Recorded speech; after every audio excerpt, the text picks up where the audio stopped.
السلام عليكم كلنت وعنا wanaagsan meel kasta caalamka joogtaan dad badan oo Soomaaliyeed ayaa la dhibaataysan waxa loo yaqaano babaasiirta cudurka babaasiirta ayaa mid ku soo badanaya bulshada Soomaalida hadaba waxaan ka hadli doonaa siyaabaha dabiiciga ah qofku isugu daweyn karo waxyaabo la darbido waxa kamid ah qofku inuu cabo biyo fara badan taas waxay ka dhigan tahay in la jiciyo isla markaana la fududeeyo saxarada markaa qofka ay si fudud soo dhafto iyada markaa wax dhaawac u geysanaynin waxa kale qofka la soo jeediyaa in hada jiro ku dadaalo isticmaalka cuntada ay ku badan tahay fiberta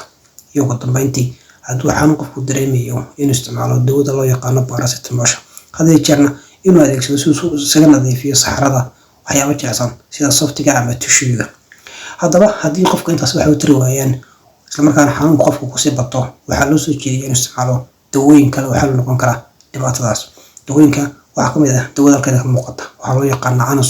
anusol waxay leedahay laba dawo markaa kala gaar isla markaana qabanaya shaqo taas oo ka dhigan inay yareeyaan xanuunkii ama gabi ahaanba xanuunka ka takhaluso qof markaa uu dareemayo labada dawo mid waxa loo yaqaan suppository waa qofka qaybta dambe dabada ayuu ka qaataa midna waa cream ama pomade waxaanu mariyaa nabarada markaa maartay keentay babaasiirtu si xanuunka loo yareeyo haylaan fadlan in la soo follow gareeyo isla markaana adeeg wadaagto dadka kale markaa uga faa'iideystaan mawduucan maasanid.